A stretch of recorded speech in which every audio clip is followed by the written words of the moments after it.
Salut à tous, bienvenue chez ST Militaria. Aujourd'hui, je vous fais un petit tuto pour vous montrer comment tacticaliser une CSA VZ58 Mars. Donc, on va voir comment monter une poignée tactique. Donc voilà, de la marque Fab Défense. Ça peut être une autre marque, mais bon, là en l'occurrence, c'est une Fab Défense.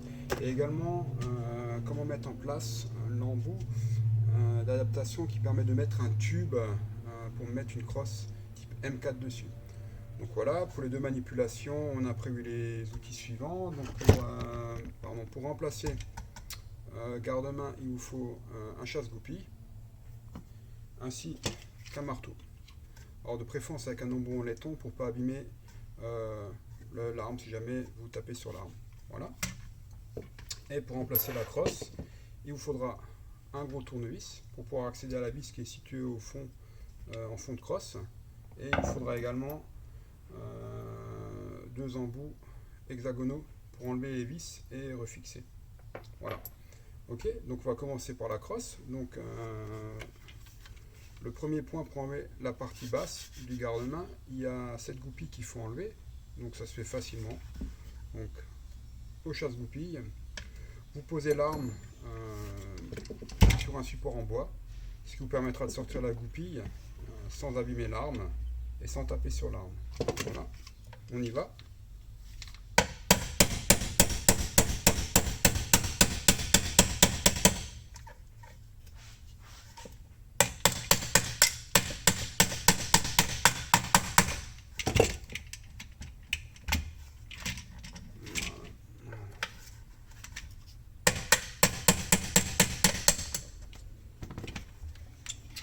Voilà, ma goupille est retirée.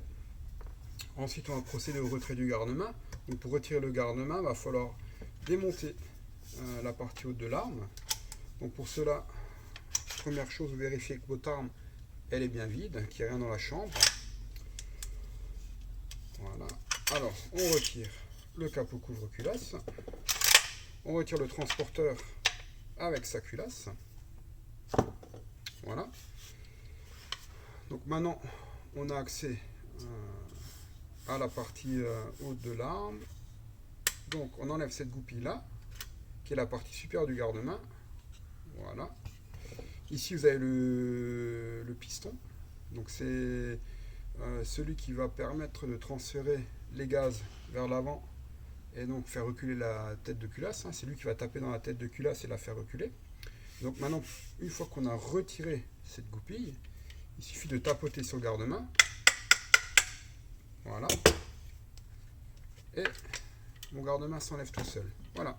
Donc là maintenant mon arme, elle a plus de garde-main. Donc pour remettre la partie basse, c'est extrêmement simple.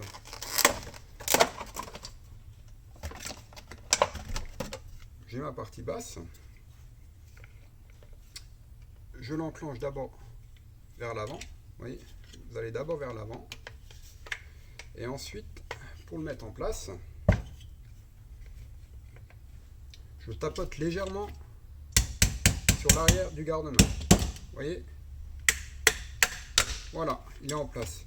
Bien entendu, votre canon, vous ne le mettez pas, même si la bague protège canon, vous ne le mettez pas même sur l'établi. Vous mettez un petit morceau de bois pour éviter d'abîmer la bouche. Et une fois que ça c'est fait, il vous suffit de remettre en place la goupille. Donc la goupille, vous la mettez dans le sens inverse de là où vous l'avez sortie. Voilà.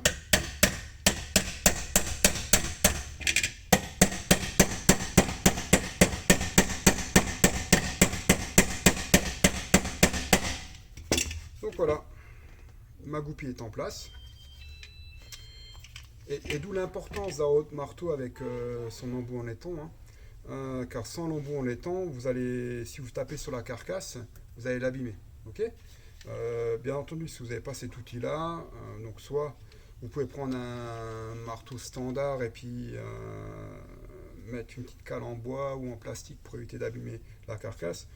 Soit c'est des marteaux qu'on en vente dans les accessoires, ça vaut, il me semble, une quarantaine d'euros. Ce qui est, alors ça, c'est un outil multifonction pour AR15. Voilà. Donc, une fois qu'on a mis en place le garde-main du bas, on va mettre celui du haut. C'est tout aussi simple. Donc, la première chose à faire, c'est retirer ce bout de plastique. Alors, comment est-ce qu'on le retire? Alors, vous servez d'un étau. Dans l'étau, vous allez vous prendre sur les deux pièces là, sur les deux pièces du bas, les deux morts. Enfin, dans le mort, pardon. Voilà, vous ne serrez pas trop. Ouais, c'est bien en place dans l'étau. Et là, il suffit de tourner. Vous voyez, vous tournez, vous n'avez pas besoin de forcer, hein, ça vient tout seul. Ok. Une fois que ça c'est fait, il suffit de reprendre le nouveau garde-main. Vous regardez bien, alors la partie où il y a les deux rails pica qui se fixent, c'est la partie qui sera tournée sur l'avant de votre partie haute de garde-main. Par contre, sachez bien que sur une VZ, la partie qui protège le piston ne vous permet pas le montage de ces rails Picatinny, car les vis elles vont frotter sur cette partie en métal. C'est pour ça qu'elles ne sont jamais montées dessus.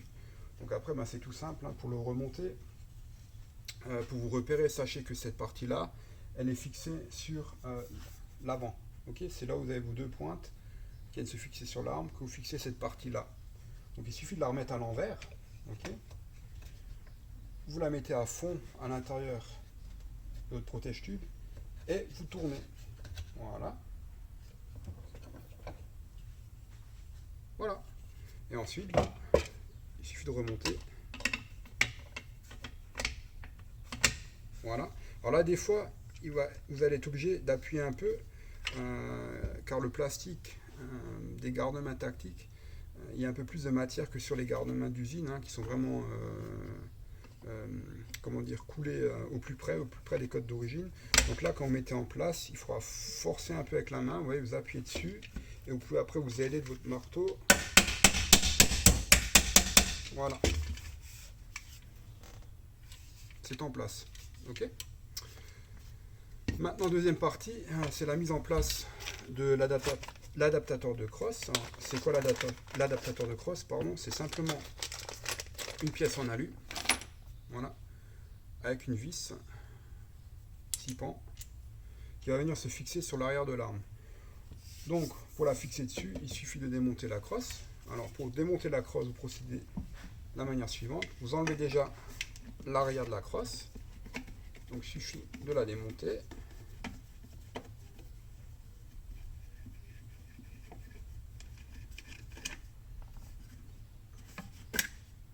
Et ensuite, il y a une vis à tête plate qui est tout au fond de l'arme. Donc, il vous faudra un tournevis assez long. Alors, celui-ci fait 18 cm. Donc, c'est ce qu'il vous faut pour accéder à votre vis. Donc, vous êtes au fond et là, voilà, ils sont bien serrés. Donc, il faut forcer un peu. Et là, il suffit de la démonter. Voilà. Là, je viens de démonter ma crosse et ensuite je mets en place mon adaptateur de tube. Alors faites bien attention, il n'y a qu'un sens pour le mettre en place. Vous verrez, il y a des encoches dans la carcasse à l'arrière. Je montre, hein. Ici il y a les encoches.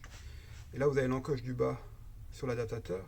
Vous mettez simplement en place de cette façon-là. Et ensuite vous mettez votre vis. Voilà. Et la vis après, bah, vous la serrez.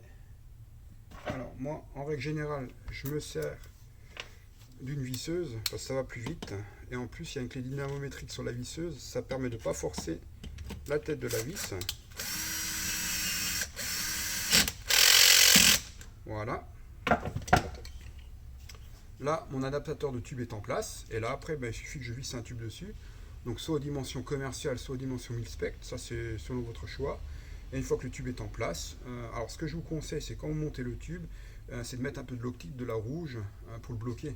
Parce qu'à la différence d'un AR15, vous avez la petite pièce, une petite goupille qui vous permet de bloquer le tube. Ici, vous ne l'avez pas. Donc en fait, quand vous l'avez mis en place, le serrez pas trop, serrez-le de façon modérée, vous l'alignez bien dans le sens de la longueur de l'arme, et mettez un peu de l'octite rouge pour le coller. Voilà.